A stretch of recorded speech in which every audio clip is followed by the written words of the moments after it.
Healing Cancy Gold yung #1 source ko of calcium. Lalo na yung calcium. Ako minsan kinukulang ako sa calcium. Of course, ang calcium, important yan para sa ating bone health.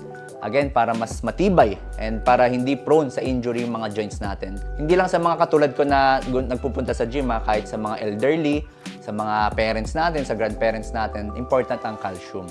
Of course, next dyan yung collagen. Ang collagen, yan yung framework ng katawan natin. Nakakaiwas tayo sa mga injury kapag marami tayong collagen na iniinom. Of course, yung mga bone health, dyan din pumapasok. Next dyan yung protein. Of course, ang protein, very important para mapigilan yung muscle loss. And actually, nakakatulong din yan para ma-maintain natin yung healthy na timbang para hindi tayo mag-overweight. And of course, multivitamins. Ang multivitamins para sa immunity natin, para ma-boost ang ating energy at mapigilan yung iba't ibang sakit. That's why I'm very happy. Buti na lang nakita ko si Sir Nino Mulak na tumatambling-tumbling sa internet. And meron siyang iniinom na gatas. And yun nga yung Healing Cancy Gold. So na-curious ako, ano bang meron dito sa gatas na to? So nalaman ko na yung calcium pala niya is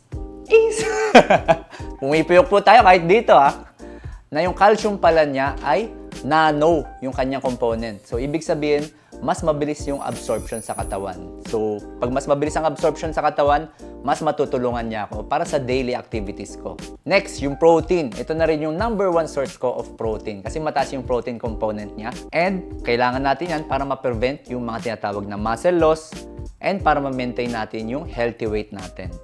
And of course, meron din itong mga multivitamins na very important para sa immunity ko, para ma-boost ang aking energy and makaiwas sa iba't ibang uri ng sakit. By the way, kapag umiinom ako nito, 1 to 2 tablespoon sa isang basong tubig. Ang sarap! So yung lasa po niya, baka manibago kayo kasi hindi siya ganun katamis. Ayoko rin kasi ng sobrang tamis and masyadong maraming sugar sa gatas nila kasi of course, pag sobra-sobrang sugar, added energy yun. Tapos kung di ko naman nagagamit, masasayang lang.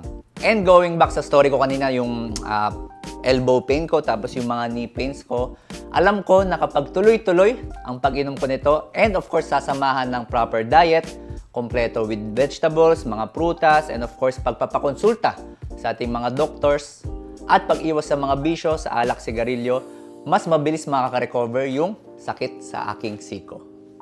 So, ito palang Healing Cancy Gold ay may 984 grams of protein, carbohydrates, tapos may mga fat of course, omega-3. So, important to sa heart and colostrum. Meron din siyang taurine and choline, which is important para sa immunity natin.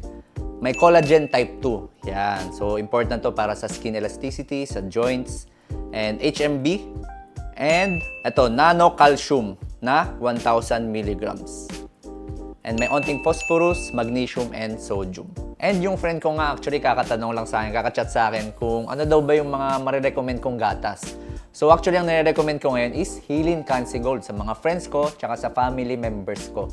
Kasi alam ko makakatulong sa kanila to for their #1 source of calcium.